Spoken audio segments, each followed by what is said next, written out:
Welcome into One of One Sports, the only one for your original sports commentary and analysis. It is Tuesday, so we have another preview and prediction, this time for maybe the biggest week of college football this year, an absolutely loaded slate of games, and I'll give you my updated top 25. Let's get into it.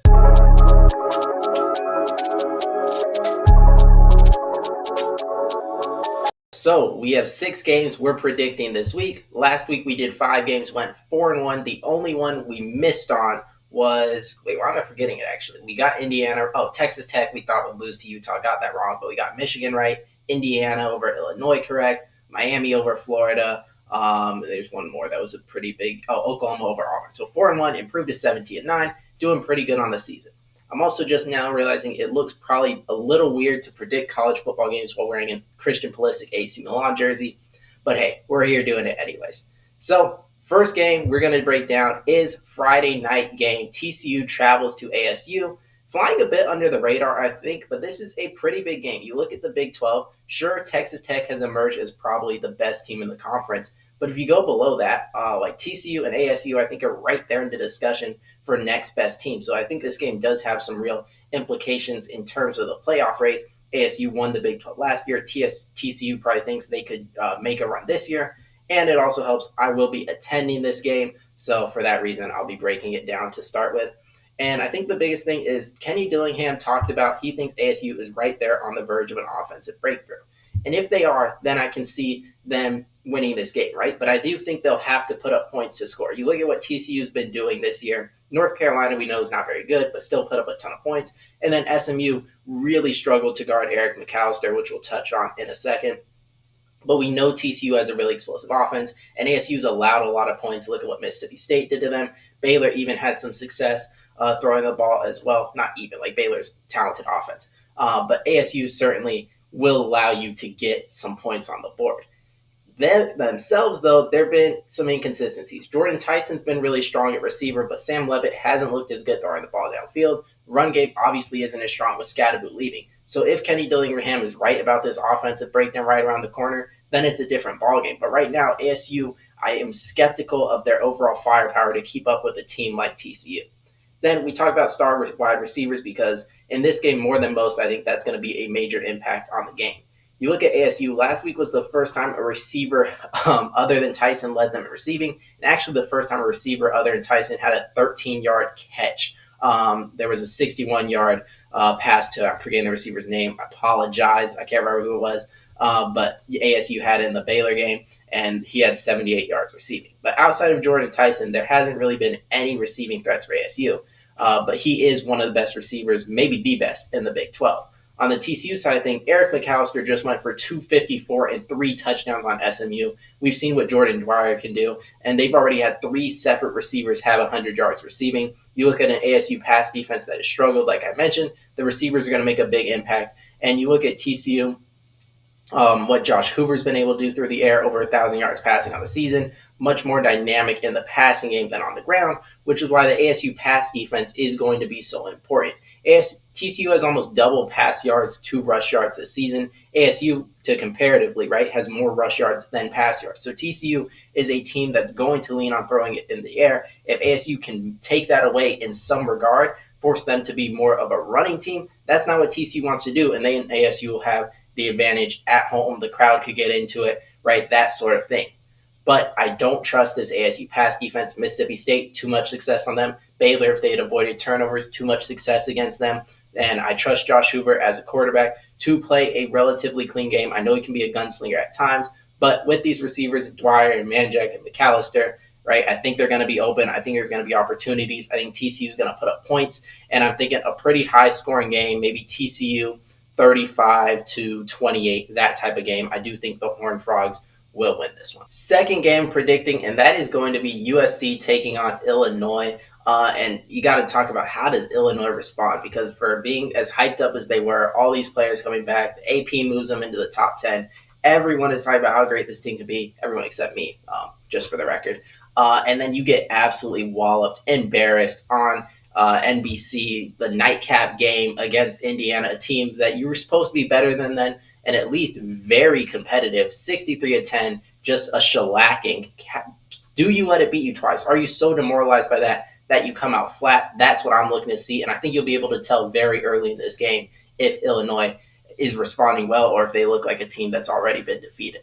Then you got to talk about the run defense because Indiana ran for 276 on the ground, running the ball pretty much at will, almost like a first down per carry. It was ridiculous. And USC is a team that you may not know this, you might not be expecting this if you haven't watched them play, but Lincoln Riley has his run game back. They've had over a 100-yard rusher every single game. Last week, 178 yards as their leading rusher against Michigan State, which is a pretty solid team, decent competition. So USC can run the ball, and if Illinois' run defense doesn't improve fast, they're going to run the ball really well, and Lincoln Riley and that crew are going to put up a ton of points on this Illinois defense, which has already seen Duke move the ball really well against them, and Indiana put up 63. So a Lincoln Riley offense is going to score, if you ask me. The one thing Illinois does have, I think, is the scheduling advantage. Because USC played the nightcap game on the West Coast at home, going over to play Big Noon, which is like a 9 a.m. kickoff for them, right? So the time zone shift from the late game to the early game is a bit of a scheduling advantage for Illinois. It's not enough, though. I don't think its defense is good enough. I think USC is putting up at least 35 points on Illinois, if I had to guess. I don't think Illinois can do that. I'm thinking USC probably 42 to 24, maybe 27. Like I said, I've been lower on this Illinois team, and after the Indiana game, I'm just even lower, right? So I don't expect much from this team at this point. Next up, we got a big one, and any other week, I feel like maybe not any other week, but a lot of other weeks, undefeated LSU traveling to undefeated Ole Miss would be, college game day, talk of the week, biggest game. This is the main event. And instead, it's, third bar because Oregon, Penn State, and Alabama, Georgia are just so huge. But that doesn't make me any less interested in this game. I'm still super excited. And the first thing is going to be who controls the style of play. Because you look at how LSU has played this year, with the exception of Southeastern Louisiana. I had not watched that game, I'll admit. But LSU put up 55 in that game. But outside of that, right, you look at the Clemson game, you look at the Florida game, even the Louisiana Tech game, they played this hard-nosed, defense-first football, especially the Florida game where it's like Lagway's going to lose them the game. The offense doesn't have to do much. And even though Nussmeier struggled, the defense won out, and it was low-scoring defensive battle. Same thing in the Clemson game. I don't know that you can play that way against Ole Miss because at some point, great offense is going to beat great defense, in my opinion. And I know that usually Lane Kiffin has a great offense, a scheme that no matter how good your defense is, he'll at least put up some points, right? So I do think LSU will have to score. But if it gets into that shootout territory, which like the Jaden Daniels versus Jackson Dart game a few years ago, that type of LSU Ole Miss game, certainly that favors Ole Miss. So kind of who gets into what style of play? Is it shootout? Is it defense first battle? That could indicate who's going to win because each team prefers a wildly different style. Ole Miss then, or not Ole Miss, sorry, LSU then, how good is their defense? Because, like I just mentioned, defensive first battles against Clemson, against Florida. But now in hindsight, we know Clemson's offense, not very good, right? I'm not saying it's terrible, but held to 21 against Syracuse, held to 21 against Georgia Tech. LSU held them to 10, but Clemson's had running issues. Really, their issues have been everywhere, just inconsistently pop up at different points at different times. And then Florida, Miami held them to 7. South Florida held them to, was it 16 or was it 18? It was something like that. But obviously, DJ Lagway struggled a bunch. Offense looks kind of lifeless. So how impressive is it really shutting down Clemson and Florida? And could it be that when you face an offense with the type of dynamic playmaking Ole Miss has in the run game and down the field and at quarterback, whether it be Austin Simmons or Trinidad Chambliss, that we see the defense is still good, but it's not the best in college football or top 5 or something like that. I think the potential to be somewhat exposed is there. And then finally, is it going to be Austin Simmons or Trinidad Chambliss at quarterback? I would expect Trinidad Chambliss, but to be honest, I think both are really good options, and whoever Ole Miss plays, I think is going to beat LSU this weekend. I don't think LSU is prepared for an offense this good in terms of shutting them down below 20 points, right? I think it'll still be good, but I think Ole Miss puts up 28-ish, 28 to high 20s to low 30s in terms of points, and I don't think LSU's offense is prepared to win that kind of game because I think this Ole Miss defense is improving. I know it's just Tulane, group of 5 opponent, but Tulane had beaten Northwestern, beaten Duke, scored over 30 in both games, and Ole Miss completely shut them down. So they're already improving defensively, in my opinion. And Nussmeier, maybe the was it Southeastern Louisiana game changed it when they put up 55. I think this LSU offense probably still has some struggles. Gets into the low 20s, maybe 23, 30. Ole Miss. It's just I think going to be too much firepower for Ole Miss, and they're going to have the home field advantage. I like the Rebels to come away with the big win. Taking a break from the predictions, it is time to unveil the One of One Sports updated top 25. Starting off, Utah dropped out after a loss to Texas Tech. I still believe in this team, but there's not enough on the resume. Illinois, shellacked by Indiana, had to drop out. How the AP still ranked them, I have no clue. And then it came down to Notre Dame and Texas for spot 25. But I trust the Texas defense a lot, trust the Notre Dame offense a lot. But this past week, the Texas offense looked better than the Notre Dame defense, so I gave Texas the nod. Michigan, really strong win on the road against Nebraska. Run game looks excellent. Defense looks very strong. They move up. Mississippi State, still undefeated, still with a pretty good resume. They come in at 23. South Florida, we know, riding on the Boise State, Florida wins, and I think a strong enough resume even with the Miami blowout. And then Auburn, I wasn't going to drop a bunch for losing to Oklahoma when if a couple officiating calls go differently, right, we could be seeing them with a road win against the Sooners. So they stay at 20, or they stay ranked at 21. Not they were 21 before. They just stay ranked, comma, at 21. Anyways, 20 through 16, USC. Offense looks really good. The run game looks very good. Jaden Maeva looks very good. Looks like a classic Lincoln Riley team. Washington hasn't proven a lot. It's just something I kind of believe in, and we'll find out more about them against Ohio State.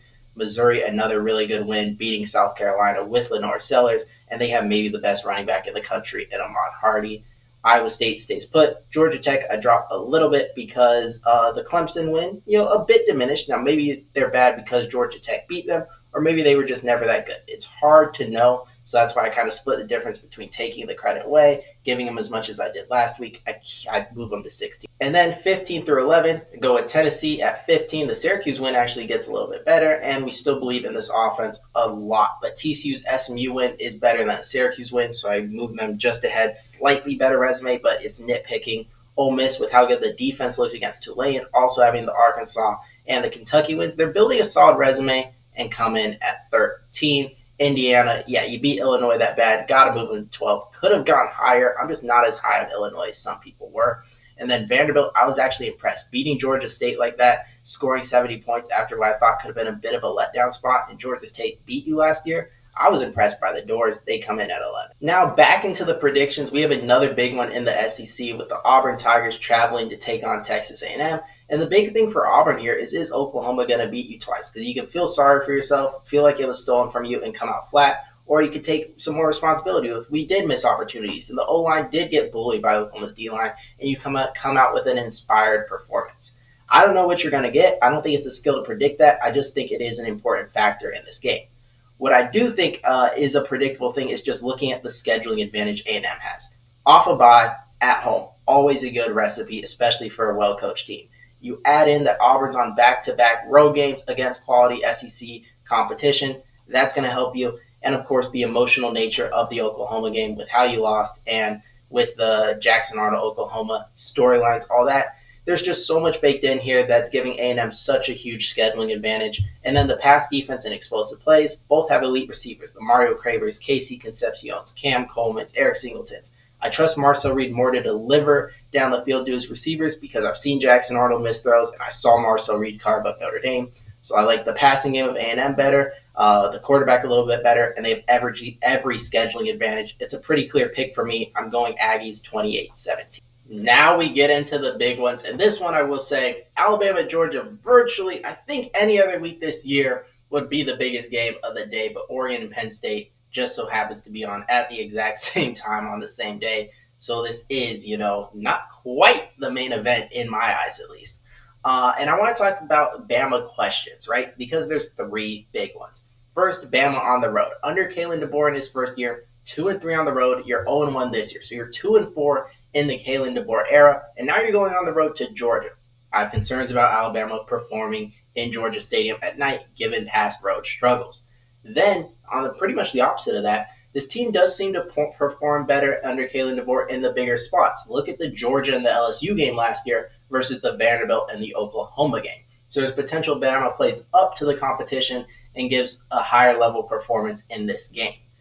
Finally, I have questions about how good is this team really? Because I thought after the Wisconsin game that, oh, this team, the week one game was sort of a fluke and Alabama's actually going to be really good and all that.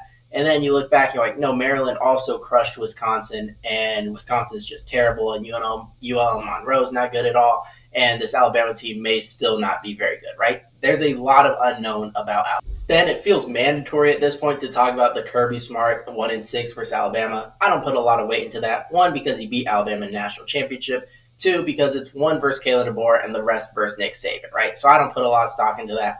But mandatory Kirby Smart struggles versus Alabama mentioned.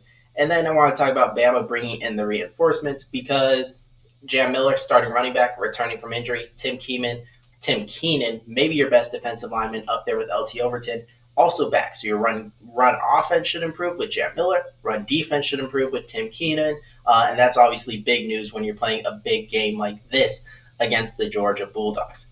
On the Georgia side, Georgia is somewhat of a known commodity. One, because we've already seen them play really strong competition in TCU, and also because Georgia, we know what Kirby Smart and Georgia are. Two-time national champions. We know what he is as a coach. We know they can win in a variety of ways. Look at them winning a shootout at Tennessee a couple weeks ago. And, of course, we've seen them win a variety of styles in the past. They're also at home. Both teams are off a bye, so both teams are going to be well prepped.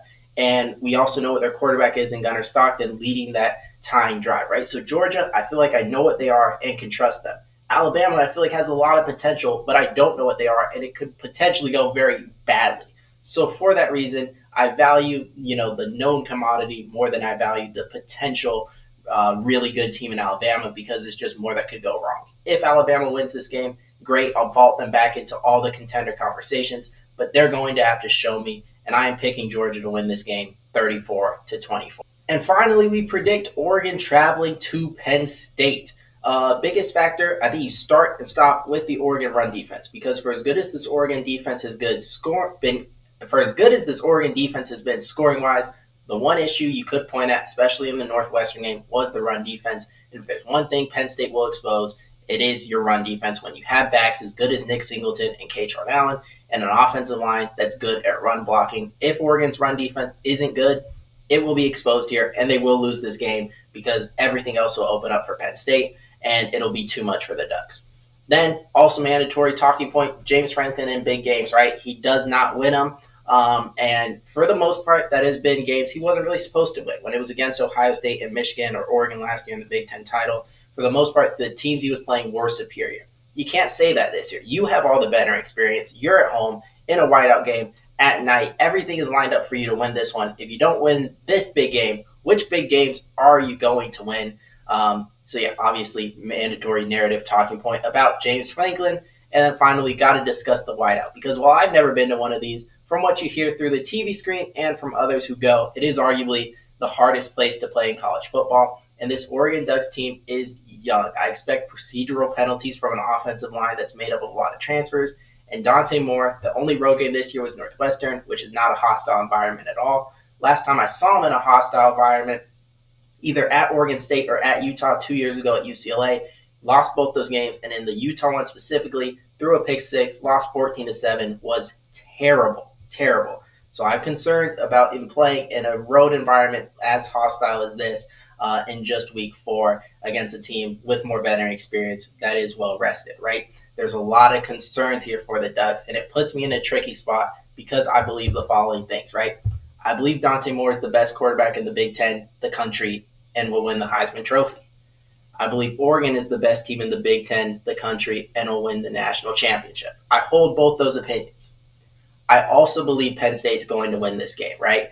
And it's weird because I think Oregon is more talented, but it's just the spot, right? Going on the road is so tough against a team with the experience. And I think Oregon takes their lumps here, and they'll be better for it down the road. And we'll see that later on the season.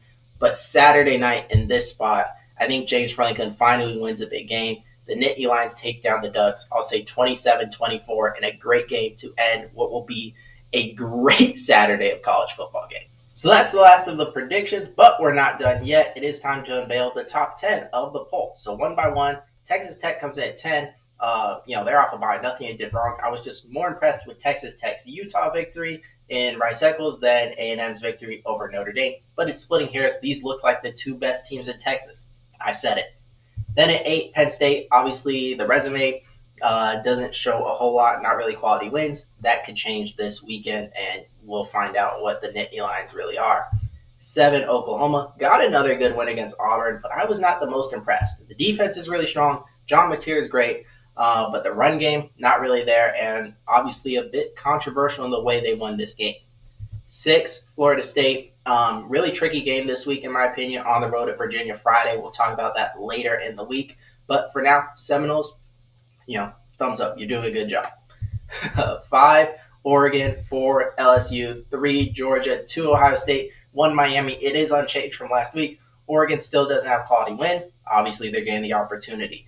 LSU resume continues getting slightly worse with Florida and Clemson getting worse, so they stay at 4. Georgia still has the Tennessee win. Ohio State still has the Texas win. And then Miami, now with the Florida win, the USF win, and the Notre Dame win, is building, to me, the clear-cut best resume in the sport. And then eye test-wise, with as good as the defensive front looks and the offense, struggling at times against Florida, but for the most part, I think they look pretty good, especially up front in the offensive line.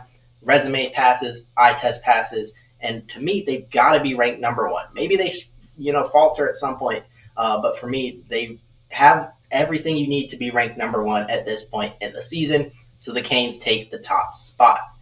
That's everything for today's episode. If you guys enjoyed, make sure to leave a like and subscribe. And Thursday, we will be back with an upset alert video and teams in this top 10. We already hinted at one of them, but there will be more in this top 10 we'll discuss. I think a lot of teams are in tricky spots this weekend. And while everyone's looking at these massive games, the Oregon, Penn States, the Alabama, Georgia, LSU, Ole Miss, there's games flying under the radar where big teams might go down. We'll break it all down Thursday. Until next time.